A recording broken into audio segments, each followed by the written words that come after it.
Have you ever noticed how a single note or melody can completely change how a game feels? From the heart-pounding intensity of Doom to the serene calm of Stardew Valley, audio is a massive part of the gaming experience. In this video, we'll explore how sound transforms gameplay and immersion using some of the most iconic examples from gaming history. I'll also share a bit about how sound is shaping my current project, Runes of the Abyss.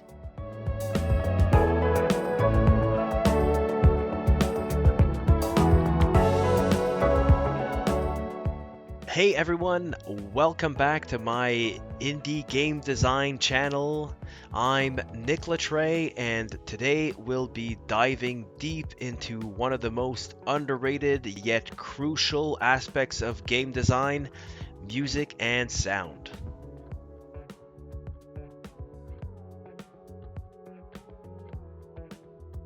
So, why is music so important in games? Well, think about the last time you played a game and the music stuck with you long after you put it down, or when you heard a sound effect that made you flinch or really get immersed in the game. Sound is one of the most important tools in the game designer's arsenal because it taps directly into our emotions. It tells you when you should feel excited or scared or calm or even nostalgic. In a way, sound serves as the emotional bridge between the game and the player. It's the invisible force that elevates simple mechanics into something memorable. Imagine playing Skyrim without its sweeping orchestral score, or Doom without its intense metal riffs. It just wouldn't be the same. Music and sound don't just complement the gameplay, they're integral to the experience, making every interaction more meaningful and immersive. Let's start with two of my favorites, Donkey Kong Country on the SNES and The Legend of Zelda Ocarina of Time on the N64.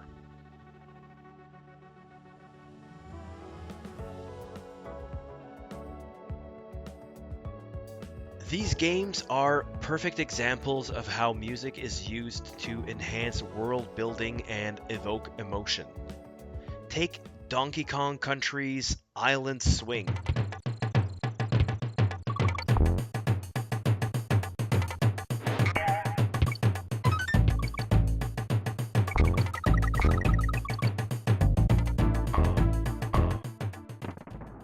That track captures the adventurous and playful tone of the game. But then listen to aquatic ambience.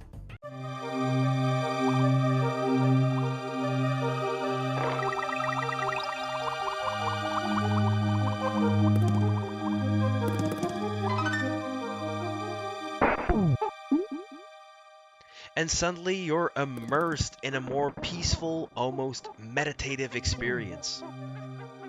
The music doesn't just serve as a background element, it tells you how to feel. Donkey Kong Country's aquatic ambience is, for many players, this piece of music that became a defining moment in their gaming experience, especially for those growing up in the 90s. It wasn't just another background track. It created an emotional connection to the game and set a precedent for how music could transform gameplay. The track stands out because it's serene, haunting, and deeply atmospheric, providing a stark contrast to the fast-paced, upbeat jungle music that plays throughout much of the game. As soon as you dive into those underwater levels, aquatic ambience takes over, instantly slowing down things and immersing you in a world that feels peaceful yet mysterious. For many young players, many of whom were experiencing immersive video game music for the first time, this track evoked a sense of wonder. It wasn't just catchy, it stirred emotions. Ocarina of Time, on the other hand, took things even further with the ocarina as a core mechanic.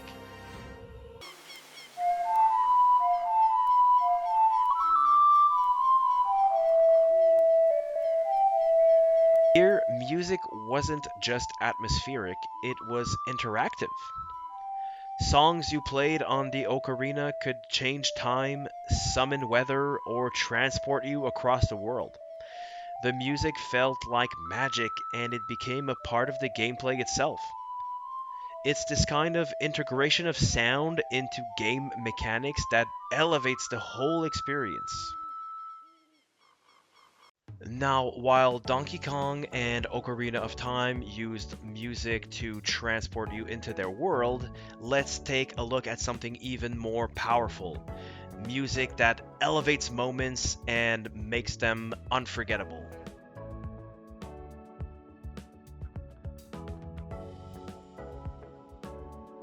That's where Final Fantasy VII and Skyrim come into play. These two RPGs show just how dynamic soundtracks can be, both in setting the tone and in amplifying those critical high stakes moments. In Final Fantasy VII, Nobuo Uematsu's score is legendary. Tracks like One Winged Angel set the tone for Sephiroth's final boss battle, adding to the sense of grandeur and impending doom.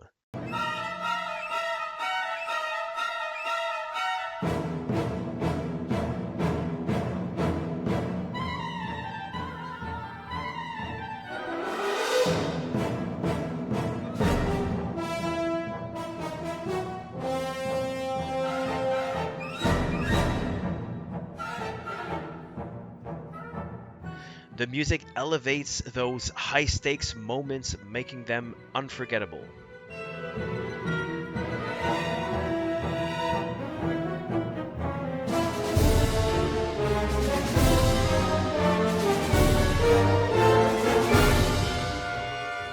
And don't get me started on Liberi Fatali from Final Fantasy VIII.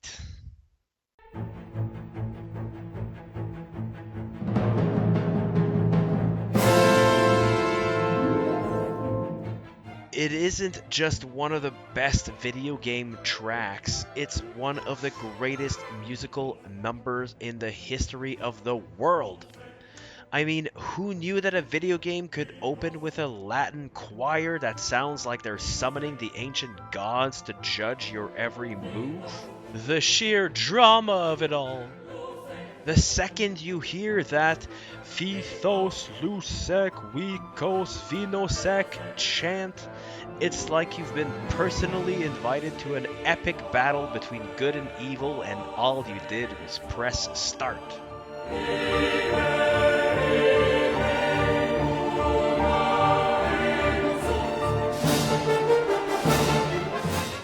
On the flip side, Skyrim's soundtrack is designed to be immersive and ambient.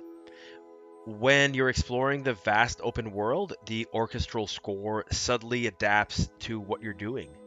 Whether you're walking through a village or battling a dragon, it's seamless, and it makes you feel like you're truly living in the world. That's the power of sound. It takes a great game and makes it epic.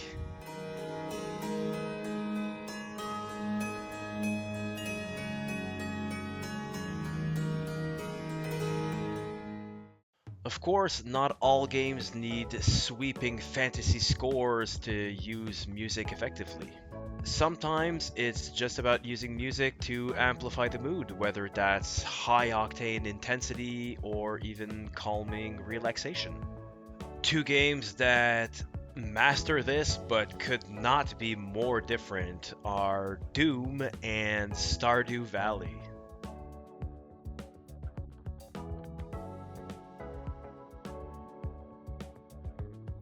In 2016's Doom, the aggressive soundtrack perfectly matches the fast-paced, demon-slaying action. Mick Gordon's heavy metal score sets a relentless pace, responding to your actions in real time.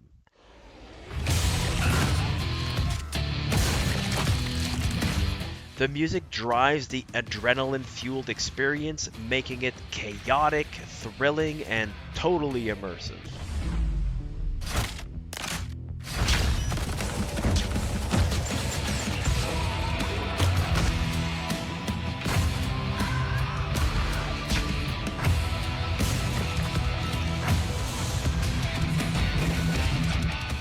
It's the beating heart of the game, pulsing through every firefight and demon slaying spree.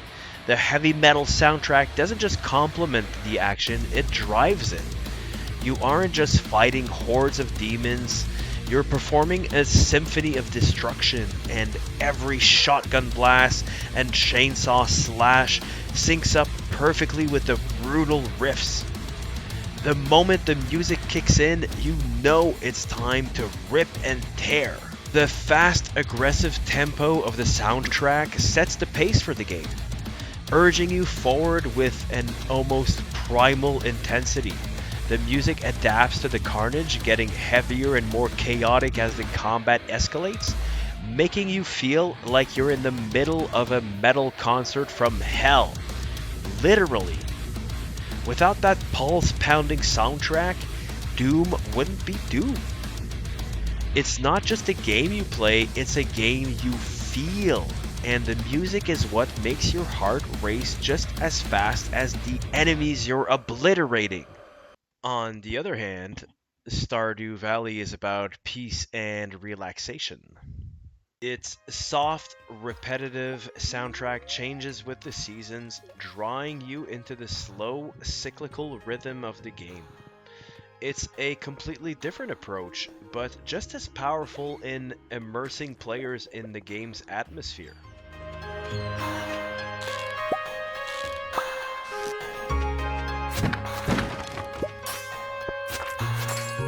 Stardew Valley's music is so beloved that it's transcended the game itself, reaching a level of fame most indie soundtracks can only dream of.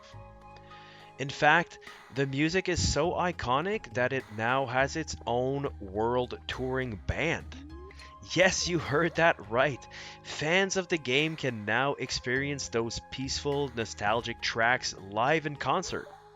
From the cozy, calming tones of Spring, It's a Big World Outside, to the chill autumn vibes of Fall, Raven's Descent, the soundtrack has become a staple in the gaming community. Its simplicity and charm perfectly capture the relaxed, slow-paced lifestyle that Stardew Valley is known for, and hearing it live brings all those farm-fresh memories flooding back. It's not every day that a farming simulator spawns a concert series, but it just shows how deeply this music resonates with players. Whether you're tending your crops or listening to it performed by a full band, Stardew Valley's music has a way of sticking with you long after you've put down the controller. As we move into the world of indie games, the role of music becomes even more varied, and it reflects the creative freedom that smaller teams have. Two recent indie hits, Dredge and Dave the Diver, really show the diversity of sound design in modern indie games.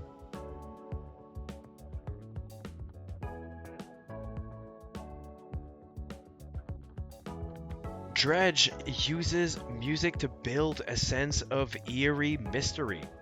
The atmospheric soundtrack is tense and unsettling, enhancing the game's dark and foggy environments. Without the haunting score, Dredge wouldn't feel nearly as unnerving, and the sense of looming danger would be lost.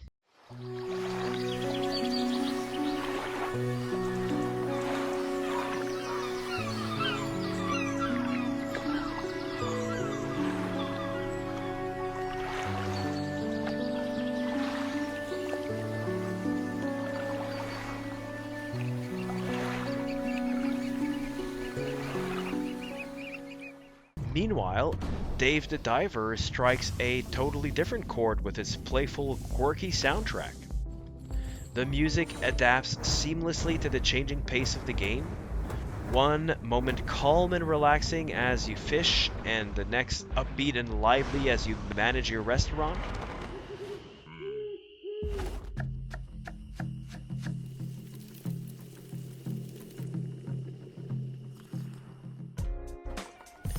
These dynamic shifts in tone keep the gameplay fresh and help the game juggle its dual identities.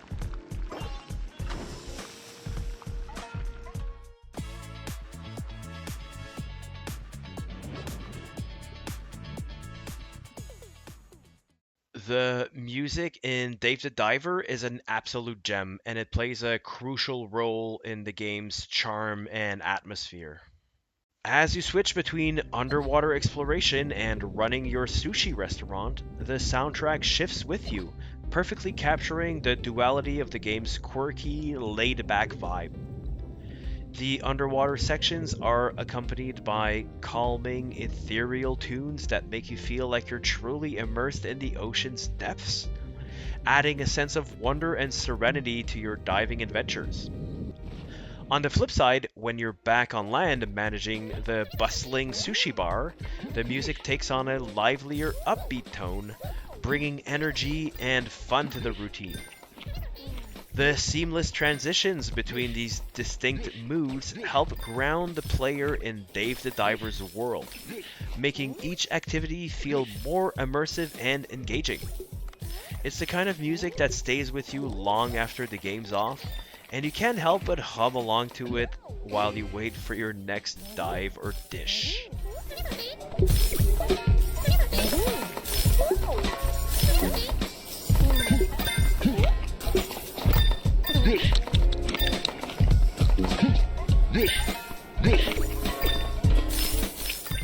Now, let's talk about Runes of the Abyss, the game that I'm currently developing. When I started choosing the sound and music for this project, I knew I wanted to create an atmosphere that reflected the game's mix of roguelite, exploration, and turn-based combat. I've worked on building dynamic soundtracks that adjust depending on where you are in the game world and what's happening. For example, when you're deep in the abyss, the music takes on a darker, more ominous tone to match the danger lurking around every corner. But during turn-based combat, the music becomes more intense and rhythmic, as an ode to my early love for the classic JRPGs of my teen years. Here's an example of a regular battle.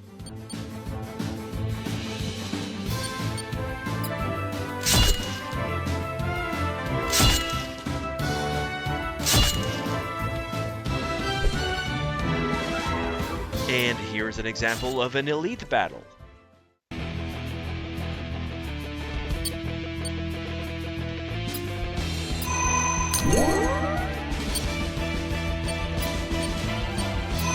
See how they're relatively similar, but we just ramp up the intensity. The challenge is finding a balance where the music complements the gameplay without overwhelming it. And I think that's the sweet spot.